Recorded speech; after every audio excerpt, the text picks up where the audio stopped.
بسم اللہ الرحمن الرحیم۔ افادات درس ختم بخاری شریف۔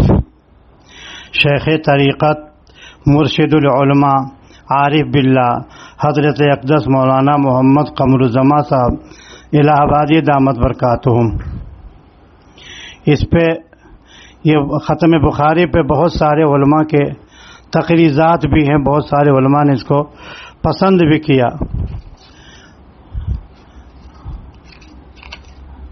صرف آخر میں یہ سناؤں میں کہ مولانا تقی الدین صاحب نے لکھا آخر میں بطور نصیحت کے کہ میں طلبہ سے درخواست کر رہا ہوں کہ حضرت مولانا کے بیان کو غور سے پڑھیں اور فائدہ اٹھائیں، دل میں نور ایمان پیدا ہوگا۔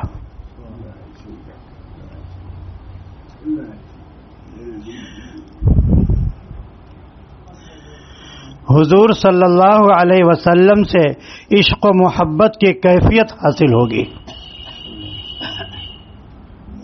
اور آپ کی ذات اس وقت یادگار سلف ہے۔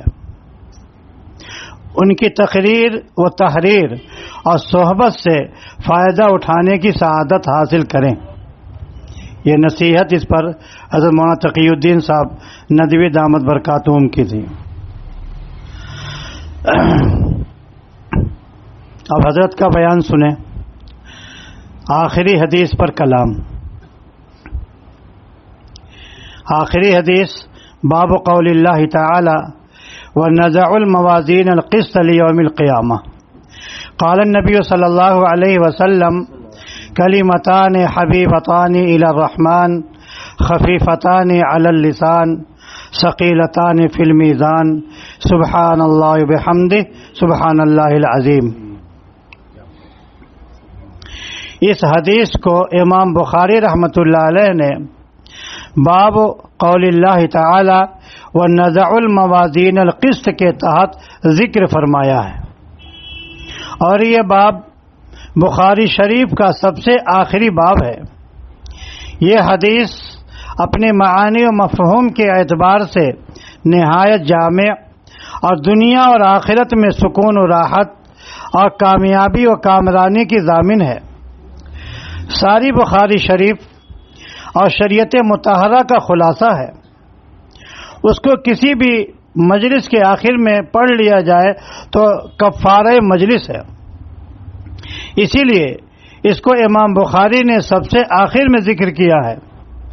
اس میں ظاہر و باطن کی تمام بیماریوں کا علاج ہے، صحت عقیدہ کا بیان ہے، اعمال صالحہ کی مقبولیت کی علامت اور حسن خاتمہ کا اعلان ہے۔ یہ حدیث شریف تمام انسانوں کی دنیاوی اور اخروی ضرورتوں کو پورا کرتی ہے، دل کو سکون اور روح کو جلا دیتی ہے، اور ذہن و دماغ کو معطر کرتی ہے۔ یہ حدیث ہر انسان کی بنیادی ضرورت ہے، اس لیے اس کو نہایت آسان اور ہر شخص کے لیے سہل الحصول بنایا گیا ہے۔ یہ بہت ہی مختصر ہے تاکہ ہر ایک اس کو سہولت سے یاد کر سکے۔ اس حدیث کو امام بخاری رحمۃ اللہ علیہ نے 3 مقامات میں ذکر کیا ہے، اور ہر روایت میں کلمات میں تقدیم و تاخیر ہے، مقام کی مناسبت والی روایت ذکر کرتے ہیں۔ اب اس کا تذکرہ ہے۔ آخر میں امام بخاری رحمۃ اللہ علیہ کا طرز بھی عجیب و غریب ہے کہ انہوں نے صحیح حدیث تو اپنی کتاب میں جمع فرمائی ہیں، لیکن تراجم الابواب کا حسن بھی خوب ہے، یعنی باب کے عنوان اس طرح قائم کیے ہیں کہ ہر باب کا عنوان ایک مستقل فقہی یا کلامی مسئلہ یا ایک پیغام ہے جو امام بخاری رحمۃ اللہ علیہ امت مسلمہ کو دینا چاہتے ہیں۔ امام بخاری رحمۃ اللہ علیہ نے اپنی اس کتاب میں جو آخری کتاب قائم فرمائی ہے وہ کتاب التوحید ہے، اور دیکھنے کی بات یہ ہے کہ توحید تو ایمان کا سب سے پہلا جزء اعظم ہے، اور کتاب الایمان میں توحید کا ذکر بار بار آ چکا ہے۔ پھر آخر میں کتاب التوحید کو دوبارہ قائم کرنے کا بظاہر کوئی مقصد نظر نہیں آتا، پھر بھی حضرت امام بخاری رحمۃ اللہ علیہ اس سے یہ پیغام دینا چاہتے ہیں کہ ایک مسلمان کی زندگی کا آغاز بھی کلمہ توحید سے ہوتا ہے اور اس کی زندگی کا اختتام بھی کلمہ توحید سے ہونا چاہیے. بہت عمدہ بات. آپ کا بیان ہے، یہ آپ کا بیان ہے، مولانا جمیل صاحب نے جمع کیا. حضرت امام بخاری رحمۃ اللہ علیہ اس سے یہ پیغام دینا چاہتے ہیں کہ ایک مسلمان کی زندگی کا آغاز بھی کلمہ توحید سے ہوتا ہے اور اس کی زندگی کا اختتام بھی کلمہ توحید سے ہونا چاہیے. اللہ توفیق دے. کلمہ توحید سے زندگی کا آغاز اس طرح ہوتا ہے کہ جب بچہ پیدا ہوتا ہے تو اس کے کان میں سب سے پہلے جو کلمات ڈالے جاتے ہیں وہ ہے اشہد ان لا الہ الا اللہ و اشہد ان محمد رسول اللہ، اور اس کے کان میں اذان دی جاتی ہے جو سراسر کلمہ توحید ہے. یہ ایمان کا پہلی بیج ہے جو اس کے کان کے ذریعے اس کے قلب میں اتاری جاتی ہے. پھر سارا مارکہ زندگی سر کرنے کے بعد، سرد و گرم چکھنے کے بعد اور دنیا کے تمام جھمیلوں سے گزرنے کے بعد مسلمان کی زندگی کا اختتام بھی اس طریقے سے ہوتا ہے کہ مرنے والے کے آس پاس بیٹھنے والے لوگوں کو بھی حکم ہے کہ اس کو کلمہ توحید کی تلقین کریں.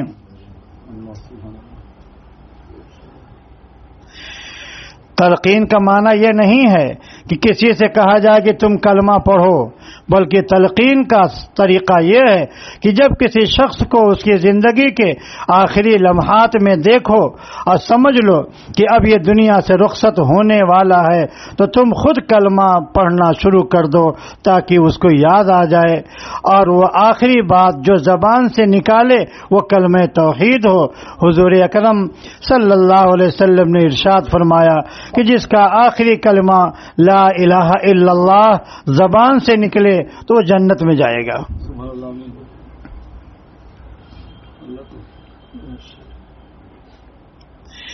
امام بخاری رحمۃ اللہ علیہ کی کوشش ہوتی ہے کہ وہ اپنے ہر باب میں کوئی نہ کوئی قرآنی آیت لاتے ہیں اور اس کے بعد حدیث ذکر کرتے ہیں، جس کا مقصد یہ ہوتا ہے کہ نبی اکرم سرور عالم صلی اللہ علیہ وسلم کی حدیث خواہ قولی ہو یا فعلی اللہ تعالیٰ کے کلام کی تفصیل ہے. امام بخاری رحمۃ اللہ علیہ کی کوشش ہوتی ہے کہ وہ اپنے ہر باب میں کوئی نہ کوئی قرآنی آیت لاتے ہیں اور اس کے بعد حدیث ذکر کرتے ہیں، جس کا مقصد یہ ہوتا ہے کہ نبی اکرم صلی اللہ علیہ وسلم کی حدیث خواہ قولی ہو یا فعلی اللہ تعالیٰ کے کلام کی تفصیل ہے. لہذا اگر اللہ تعالیٰ کے کلام کو سمجھنا ہے تو حضور اکرم صلی اللہ علیہ وسلم کی حدیث کے بغیر ممکن ہی نہیں. جو آدمی یہ چاہے یا دعویٰ کرے کہ میں حدیث کی مدد کے بغیر قرآن کو سمجھ لوں گا تو وہ در حقیقت نزول وحی اور اس دنیا میں پیغمبروں کی بعثت کے فلسفے ہی سے جاہل ہے. حضرت امام بخاری رحمۃ اللہ علیہ اس حدیث کو لا کر بتانا چاہتے ہیں کہ میدان محشر میں میزان عدل قائم ہوگی اور اس میں انسانوں کے اعمال تولے جائیں گے. اعمال کے مطابق ہی اللہ تعالیٰ فیصلہ فرمائے گا. گویا کہ اس حدیث کا مسلمانوں کی عملی زندگی سے بہت گہرا تعلق ہے. اگرچہ اس کا ذکر اخیر میں آیا ہے، تاہم مسلمانوں کو ہمیشہ یہ بات ملحوظ رہے کہ ہم جو کچھ کر رہے ہیں یا بول رہے ہیں وہ سب ریکارڈ ہو رہا ہے. وہ ایک دن حق تعالیٰ کے سامنے پیش ہوگا اور یہ پورا ریکارڈ عمل کی شکل میں تولا جائے گا. اپنے اعمال سے کسی انسان کو غافل نہیں رہنا چاہیے.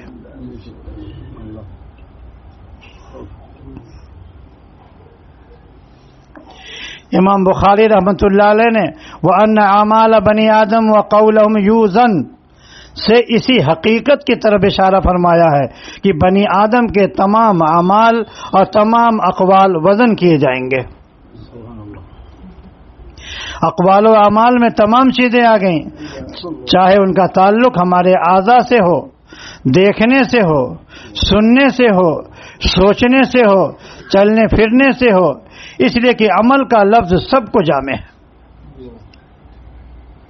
جتنے کام انسان کرتا ہے چاہے کسی بھی عضو سے اس کا صدور ہو، ان سب کو عمل کہا جاتا ہے،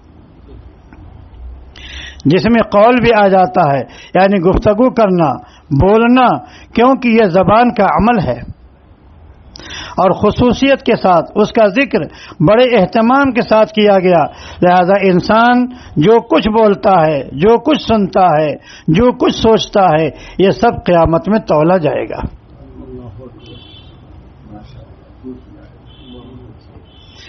خوب آپ کا بیان حضرت، واقعی خوب، بہت خوب، بہت خوب۔ اللہ تعالیٰ آپ کو صحت دے، عافیت کے ساتھ عمر دراز فرمائے، تاکہ یہ کام ہو رہا ہے ہوتا رہے۔ حضرت امام بخاری رحمۃ اللہ نے سب سے آخر میں یہ باب قائم کیا کہ باب قول اللہ تعالی وَنَضَعُ الْمَوَازِينَ الْقِسْطَ لِيَوْمِ الْقِيَامَةِ وَأَنَّ أَعْمَالَ بَنِي آدَمَ وَقَوْلُهُمْ يُوزَنُ، یعنی کہ ہم قیامت کے دن ترازو کو رکھیں گے انصاف کے واسطے، اور بنی آدم کے تمام اعمال و اقوال وزن کیے جائیں گے۔ علامہ قسطلانی فرماتے ہیں کہ امام بخاری رحمۃ اللہ علیہ نے اس باب میں فرقہ معتزلہ کی تردید فرمائی ہے۔ معتزلہ ایک گروہ ہے جو عقل پرست گروہ تھا، جو بات عقل میں آتی اسے تسلیم کرتا تھا، اور اگر کوئی بات بظاہر خلاف عقل نظر آتی تو اسے رد کر دیتا تھا۔ انہوں نے اپنا نام اصحاب عدل و توحید رکھا تھا، یعنی انصاف والے اور اللہ کی وحدانیت کے قائل، لیکن امت نے ان کو معتزلہ کا لقب دیا کہ یہ امت کے جمہور سے الگ ہو گئے اور الگ راستہ اختیار کر لیا ہے۔ زیادہ تر ان کا مدار عقلی باتوں پر تھا، جو چیز انسان کی عقل سے ماورا ہوتی ہے انسان اس کا انکار کر دیتا۔ وزن اعمال کا مسئلہ بھی اسی قبیل سے ہے۔ امام بخاری رحمۃ اللہ علیہ آیت سے استدلال کر کے فرماتے ہیں کہ بنو آدم کے اعمال کو قیامت کے دن تولا جائے گا، خواہ یہ بات عقل میں آئے یا نہ آئے، اعمال میزان عدل میں تولے جائیں گے۔ قرآن میں اللہ تعالیٰ نے فرمایا فَمَن يَعْمَلْ مِثْقَالَ ذَرَّةٍ خَيْرًا يَرَهُ وَمَن يَعْمَلْ مِثْقَالَ ذَرَّةٍ شَرًّا يَرَهُ، جس نے ذرہ برابر نیکی کی ہوگی وہ اسے دیکھ لے گا، اور جس نے ذرہ برابر برائی کی ہوگی وہ بھی اسے دیکھ لے گا۔ تمام اعمال خیر و شر قیامت کے دن سامنے آئیں گے۔ اسی طرح اس عنوان کے شروع میں آیت نقل کی گئی کہ وَنَضَعُ الْمَوَازِينَ الْقِسْطَ لِيَوْمِ الْقِيَامَةِ۔ معتزلہ کو چونکہ یہ بات سمجھ میں نہیں آئی کہ اعمال جو انسان کے بدن سے صادر ہوتا ہے، وہ قول جو انسان کی زبان سے صادر ہوتا ہے، ان کا کوئی حصی، خارجی، مادی وجود نہیں ہوتا، اصطلاحی اعتبار سے اعراض کے قبیل سے آتے ہیں، جواہر میں ان کا شمار نہیں ہوتا، تو ان کا وزن کیسے کیا جائے گا؟ کیونکہ دنیا میں عام طور سے جن چیزوں کو تولا جاتا ہے ان کا ایک جسم ہوتا ہے، مادہ ہوتا ہے، اعمال کوئی ظاہری شکل نہیں رکھتے، اس لیے ان کا وزن ان کے نزدیک عقلاً دشوار تھا، اس لیے انہوں نے انکار کر دیا۔ چونکہ آیت میں وزن اعمال کا ذکر ہے جس کا انہوں نے انکار کیا ہے، لیکن آیت کا انکار کفر بن جاتا ہے، اس لیے انہوں نے انکار کے بجائے تعویل کی راہ اختیار کر دی۔ چنانچہ معتزلہ کہتے ہیں اعمال کے وزن کا مقصد حساب و کتاب ہے۔ مطلب یہ ہے کہ قیامت کے دن اللہ تعالیٰ انسان کے اعمال کا حساب و کتاب کریں گے۔ حساب و کتاب کرنے کو مجازی طور پر وزن کے لفظ سے تعبیر کر دیا گیا ہے۔ گویا اہل سنت والجماعت اور معتزلہ کے درمیان ایک جز کا اتفاق ہو گیا کہ قیامت کے دن انصاف ہوگا، اعمال کا حساب و کتاب ہوگا، اور ایک چیز میں اختلاف ہو گیا، وزن اعمال کو اہل سنت والجماعت اپنے حقیقی معنی پہ معمول کرتے ہیں، یعنی اعمال و اقوال کا حقیقت میں وزن ہوگا، اور معتزلہ مجازی معنی پہ معمول کرتے ہیں کہ وزن سے مراد تولنا نہیں ہے بلکہ صرف انصاف کرنا۔ امام بخاری رحمۃ اللہ علیہ کے امام بخاری رحمۃ اللہ علیہ معتزلہ کی اس عقیدے کا رد فرما رہے ہیں کہ آپ نے پوری کتاب الایمان میں اور آخری کتاب کتاب التوحید میں تمام اختلافی مسائل میں نصوص کے ظاہر سے استدلال فرمایا. یہاں ان کا استدلال اس انداز پر ہے جو اللہ تعالیٰ فرماتے ہیں وَنَزَعُ الْمَوَازِينَ الْقِسْطَ، ہم قیامت کے دن وزن کے لیے میزان قائم کریں گے. تو آیت کو اس کے ظاہری معنی سے پھیر کر مجازی معنی پہ محمول کرنے کا کوئی داعی نہیں ہے. اصل یہی ہے کہ ہر کلام کو اس کے حقیقی معنی پہ محمول کیا جائے. جس طرح دنیا میں چیزوں کو تولنے، ان کی کمی بیشی معلوم کرنے اور ناپنے کے لیے ترازو ہوا کرتا ہے، تو قیامت کے روز بھی اللہ تبارک و تعالیٰ ترازو قائم کریں گے اور اس کے ذریعے اعمال کو ناپا اور تولا جائے گا. اہل سنت والجماعت کا یہی عقیدہ ہے. اسی عقیدے کو ثابت کرنے کے لیے امام بخاری نے یہ باب قائم کیا. تو جب قرآن کریم نے بتلا دیا اور نبی کریم صلی اللہ علیہ وسلم نے فرما دیا کہ ثقیلتان فی المیزان، تو ایک مومن کے لیے اتنی بات کافی ہے کہ قرآن و حدیث میں جب آ گیا کہ اعمال کو تولا جائے گا، وہ ہماری عقل میں آئے یا نہ آئے تو اس کو ماننا اور اعتقاد رکھنا ہر مسلمان کے لیے ضروری ہو گیا. اور یہ بات یاد رکھیں کہ ایمان انسان وحی اور غیب پر لایا ہے. ایمان انسان وحی اور غیب پر لایا ہے، عقل پر نہیں لایا ہے. سبحان اللہ، بہت خاص بات. ایمان انسان وحی اور غیب پر لایا ہے، عقل پر نہیں لایا ہے. اس لیے قرآن کریم نے ابتدائی میں ایمان والوں کی شان بیان کی ہے. الذین یؤمنون بالغیب، ایمان والے وہ لوگ ہیں جو غیب پر ایمان لائے. یہ دین عقل کی تابع نہیں ہے، بلکہ جو کچھ اللہ نے کہہ دیا اور اس کی تفصیل نبی رحمت صلی اللہ علیہ وسلم نے بتا دی، اسی پہ اعتقاد رکھنے اور عمل کرنے کا نام دین ہے. حضرت علی فرماتے ہیں لو کان الدین بالرائے لکان اسفل الخف اولا بالمسح من اعلاہ، یعنی اگر دین عقل کے تابع ہوتا تو مسح کا حکم پاؤں کی نیچلے حصے پر ہوتا، اوپری حصے پر نہ ہوتا. حالانکہ شریعت نے کہا کہ مسح اوپر کرو، تو معلوم ہوا کہ دین عقل کے تابع نہیں ہے. دین نام اللہ اور اس کے رسول کے ارشاد کا ہے. ایک مرتبہ امام ابو حنیفہ اور امام باقر رحمت اللہ علیہ جمع ہوئے. امام باقر نے فرمایا کیا آپ ہی ہیں جو اپنے قیاس کی بنا پہ میرے جند امجد کی احادیث کی مخالفت کرتے ہیں؟ امام صاحب نے عرض کیا تشریف رکھیں، آپ کے لیے عظمت اور بڑائی ہے جیسا کہ آپ کے نانا علیہ السلام کے لیے عظمت اور بڑائی تھی. حضرت تشریف فرما ہوئے تو امام صاحب رحمہ اللہ گھٹنوں کے بل ان کے سامنے با ادب ہو کر بیٹھے اور عرض کیا حضرت مرد کمزور ہے یا عورت؟ فرمایا عورت. عرض کیا عورت کا کتنا حصہ ہے؟ فرمایا مرد سے نصف. عرض کیا اگر میں قیاس سے کہتا تو عورت کے لیے کامل اور مرد کے لیے نصف کا حکم کرتا. اگر میں قیاس سے کہتا تو عورت کے لیے کامل اور مرد کے لیے آدھا نصف یعنی آدھے کا حکم کرتا، لیکن ایسا نہیں. چونکہ عورت کمزور ہے اس لیے قیاس کا تقاضا یہ ہے کہ اسے حصہ زیادہ ملنا چاہیے. پھر عرض کیا دوسری بات نماز افضل ہے یا روزہ؟ فرمایا نماز. عرض کیا اگر میں قیاس سے فیصلہ کرتا تو حائضہ کو نماز کی قضا کا حکم دیتا نہ کہ روزہ کی، اس لیے کہ نماز افضل ہے روزے سے، لہذا افضل کی قضا کا حکم ہونا چاہیے تھا. یہی قیاس کا تقاضا ہے. پھر عرض کیا پیشاب زیادہ نجس ہے یا منی؟ فرمایا پیشاب. عرض کیا اگر میں قیاس سے حکم لگاتا تو پیشاب سے غسل کا حکم دیتا نہ کہ منی سے. پھر فرمایا معاذ اللہ، یہ کہ میں کوئی بات خلاف حدیث کا ہوں بلکہ میں تو حدیث کا خادم ہوں. یہ سن کر امام باقر رحمت اللہ علیہ کھڑے ہوئے اور امام ابو حنیفہ رحمت اللہ علیہ کی پیشانی کو بوسہ دیا.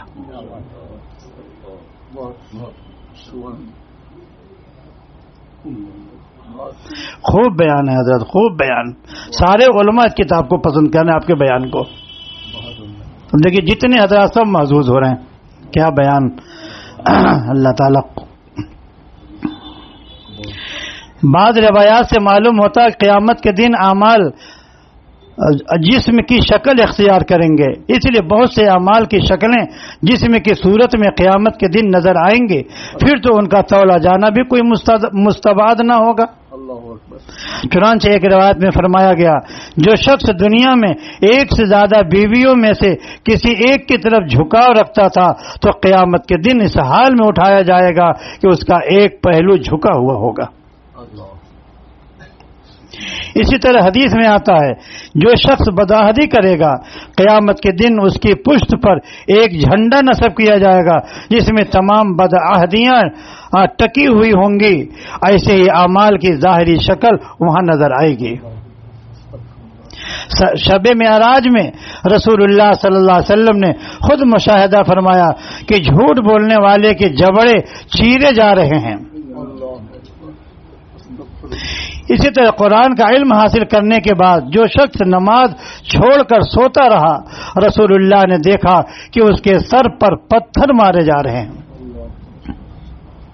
سود خور کو رسول اللہ صلی اللہ علیہ وسلم نے دیکھا کہ وہ خون کے دریا میں غوطہ لگا رہا ہے۔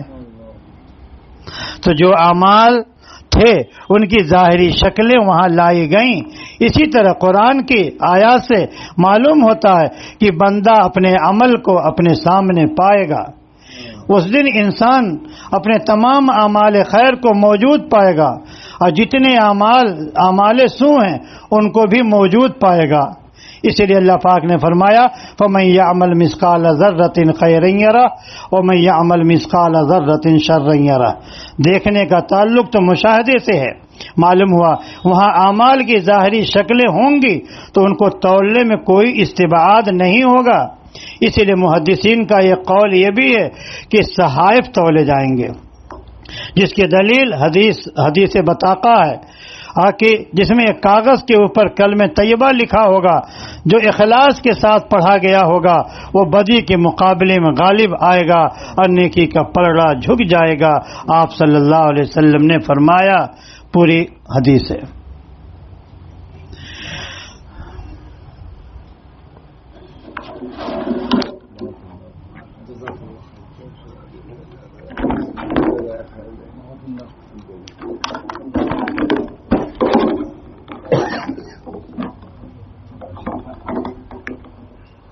نہیں ہم نے نہیں ہم کو سمجھ میں نہیں آ رہا ہے۔ ماشاء اللہ آپ لوگوں نے ہماری مضمون تھا سن لیا، اسی پہ اتفاق کرتا ہوں۔ اللہ تعالیٰ مجھے بھی صحت ظاہری سے زیادہ صحت باطنی عطا فرمائے اور آپ حضرات اس حقیقت کے لیے دعا فرمائے۔ اللہ تعالیٰ ہر قسم کی عافیت نصیب فرمائے۔ آپ حضرات سے تشریف لائے، آپ حضرات کے عمل صالح کے دوپہر میں اپنے لیے مغفرت کی دعا کر چاہتا ہوں۔